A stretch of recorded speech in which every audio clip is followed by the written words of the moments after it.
अरे भाई, जब इतनी मोटी सी अकल की बात सोचो, एक पॉइंट, साक्षात भगवान राम कृष्ण जब अवतार लेके आते हैं तो बिना मन के सरेंडर के, बिना अनुराग के उनसे कोई फायदा नहीं मिलता किसी मनुष्य को, तो नाम से क्या मिलेगा? सीधी सी बात, बिल्कुल सीधी। गोपियां भी देख रही हैं श्री कृष्ण को, कंस भी देख रहा है श्री कृष्ण को, और हम लोगों ने भी देखा अनंत बार, एक दो बार नहीं। भगवान हमसे सीनियर नहीं है, अनंत अवतार हो चुके हैं हमारे सामने, हमने देखा। लफंगा ऐसे बोले उस समय। आज जब वो चले जाते हैं तो वे हरे राम कीर्तन करते, और सामने आ जाए फिर बुराई शुरू कर दी। हाँ, कुछ भी करे, ये पीताम्बर क्यों पहनते हैं, ये मोर का पंख क्यों लगा देते हैं सिर पे, एक जो करिए, ये हमको पसंद नहीं।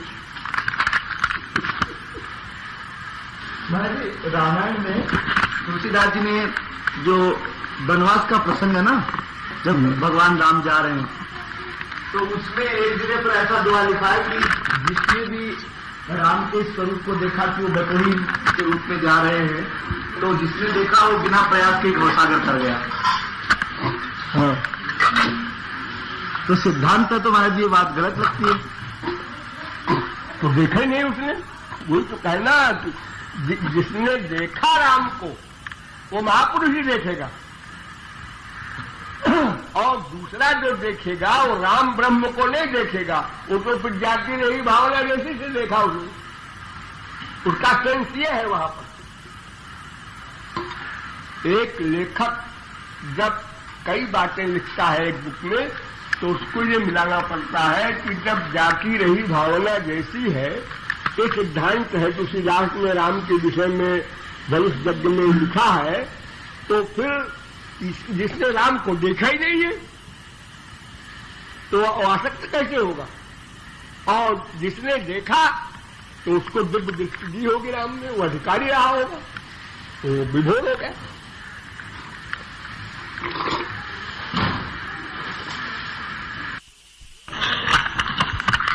जैसे मैंने एक पद में लिखा है ना,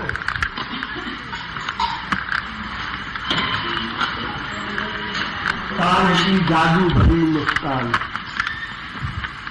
जिसने देखा वो दीवाना हो गया, जिसने नहीं देखा मुरली की धुन सुना वो भी दीवाना हो गया।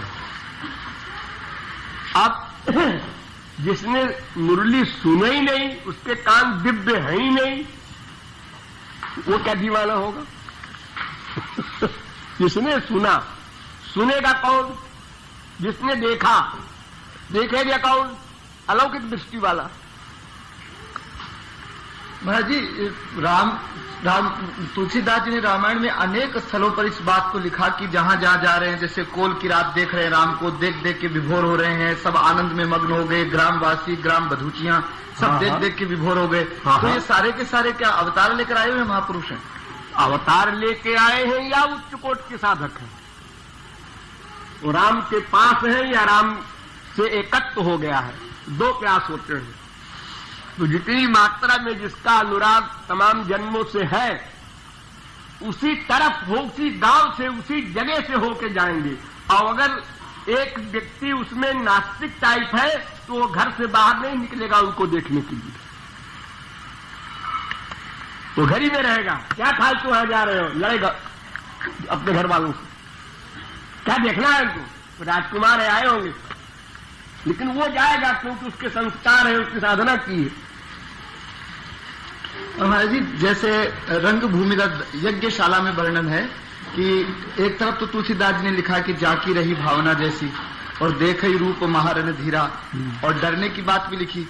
और जब सीता जी आई रंगभूमि में तो उन्होंने लिख दिया कि रंगभूमि जब सिए पगधारी, तो मोहे नर नारी रूप निहारी, ऐसा लिख दिया। तो सबके सब उनके रूप को देख के मोहित हो गए। नहीं, सब के सब नहीं, वही समझने की बात है वहां।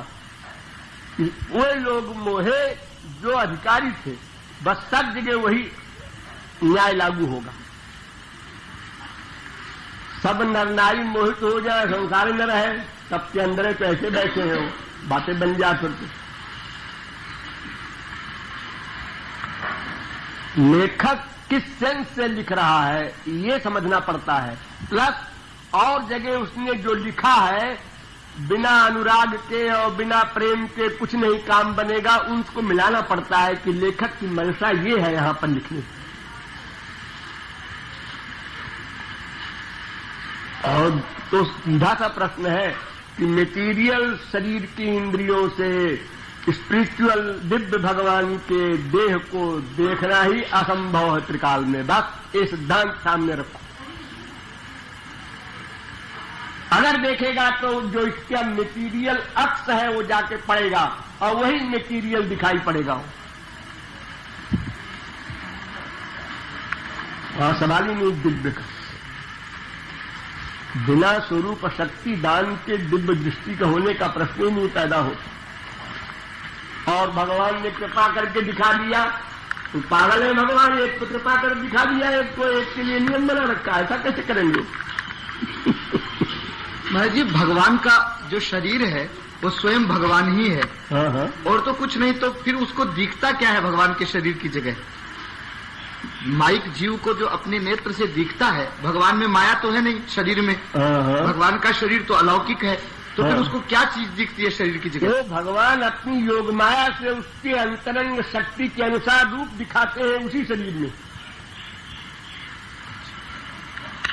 वो एक ऐसा बाजीगर का खेल है कि हमारी आंख में जितनी पावर है आत्मा में, उस आंख से हमने जब देखा तो उसी तरह के वो बन जाते हैं उसके लिए, एक साथ सबके लिए। तो माया का स्वरूप बनता होगा महाराज? हाँ बिल्कुल। उनका शरीर अपना अलग है, दिखाई पड़ता है ये। जैसे देखो सर्व व्यापक है लेकिन दिखाई पड़ता है क्या हमको? जड़ वस्तु चेतन नहीं दिखाई, वो ब्रह्म नहीं दिखाई पड़ रहा है सब जगह वो। हमको मटीरियल आंख है तो दिख रहा है ये पेड़ है, ये कुर्सी है, ये मेज है। अब इसमें जो भगवान बैठा है वो नहीं दिख रहा है। लेकिन महाराज जी ये तो माया में है ना, माया में व्याप्त है, और उनका शरीर तो वो स्वयं ही है। अरे भाई शरीर स्वयं है लेकिन उनमें सब शक्तियां तो है ना, वो शक्तियों के वैलक्षण्य से ऐसा दिखाई पड़ता है लोगों को।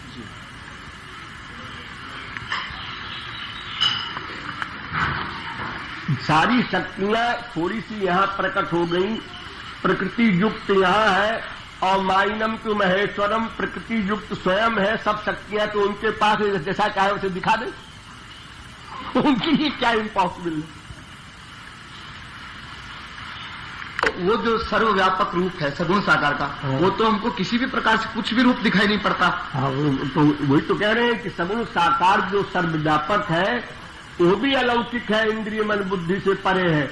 और जो सगुण साकार अवतार लेके आते हैं वो भी इंद्रिय मन बुद्धि से परे है।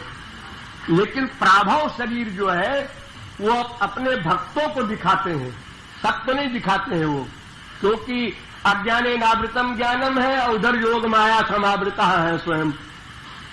उनके ऊपर भी आवरण है, घूंघट है, और जीव के ऊपर भी घूंघट है। तो दोनों घूंघट हटाने तब तो वो सगुण साकार का दर्शन जीव को एक घूंघट हटाने से नहीं होगा, दोनों हटाने पड़ेंगे। वो शक्ति भी दे देखने की, तब दिखाई पड़ेंगे वो। इसलिए जैसे विवाह हुआ 16,108 से ब्याह किया तो 16,108 रूप बनाया नहीं, बनाना अलग बात, और सर्वत्र व्याप्त है वही प्रकट हो गए। प्रकट होना और बनाना ये दो अलग अलग चीजें हैं। जैसे योगी लोग, सौभरी मुनि ने बनाया अपना 50 शरीर, तो उन्होंने बनाया योग शक्ति से अलग अलग शरीर, और इनको बनाना नहीं पड़ा। महाराज हो चाहे शादी का समय हो, वो सर्वत्र है वही प्रकट हो गए, फिर दुप्त हो गए, प्रकट हो गए, दुप्त हो गए। जहां आवश्यकता हुई वही प्रकट हो गए, और जिस रूप में आवश्यकता हुई, भक्त को जिस रूप में आवश्यकता है उस रूप में प्रकट हो गए। उसी खंभे से नरसिंह प्रकट हो गए, उसी एक खंभे से किसी को माधुर्य रूप प्रकट हो जाए, किसी से जिस जो चाहे वो रूप धारण कर ले। तो उनको बनाना नहीं है कोई चीज, प्राभव देह की ये विशेषता है। और जो देह काय व्यूह रूप होता है उसमें तो काय बनाना पड़ता है योग में, वो भी कोई कोई योगीश्वर बना सकता है। तो नारद जी भी काय व्यूह देह बना सकते हैं, वो सौभरी से भी बड़े हैं, लेकिन उनको आश्चर्य हुआ। तब वो इंक्वायरी के लिए गए द्वारिका में। अगर काय व्यूह देह होता तो कहते हो तो हम भी बना सकते हैं, इसके लिए हमें कहो आश्चर्य हो क्यों जाए देखने। वो प्राभव देह के कारण गए और तब माना कि हाँ ये मामला और है। ये साधन साध्य नहीं है। महाराज जी, स्वर्ग के प्रकरण में देवताओं के विषय में हम बताते हैं कि वहां केवल भोग है, प्लस माइनस कुछ भी नहीं है। और वहीं पर एक एग्जाम्पल देते हैं कि भगवान प्रकट हुए इंद्र के सामने और इंद्र से कहा वरदान मांगो, तो वरदान मांगा और उन्होंने दे दिया, स्त्रियों को दिखाया। तो ये कैसे संभव हुआ महाराज जी? उसको तो कुछ मिलना ही नहीं चाहिए, उसने पूर्व में जो किया था उसके अनुसार उसको मिल जाना चाहिए, फिर उसको ये वरदान कैसे दिया भगवान ने? ये स्पेशल बातें हैं परीक्षा के लिए, ये केवल देवताओं के अहंकार को चूर्ण करने के लिए ये सब बातें की है, ताकि जनता को ये मालूम पड़ जाए कि इंद्र की सीट मिल जाने पर भी बुद्धि गोबर गणेश ही रहती है। ये जनता को बता दीजिए।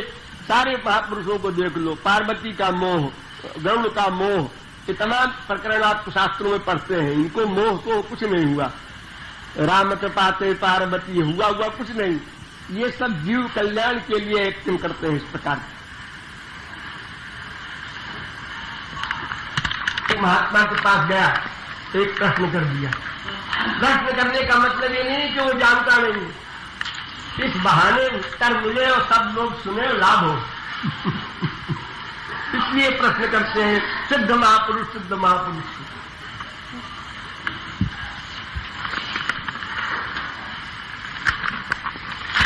जितने प्रकरण है, भरद्वाज ने उनसे पूछा, अगस्त ने उनसे पूछा, ये सब बकवास है, क्योंकि दोनों पर्सनैलिटी सुप्रीम पावर से मिली हुई है, इसलिए न जानने का सवाल ही नहीं पैदा होता।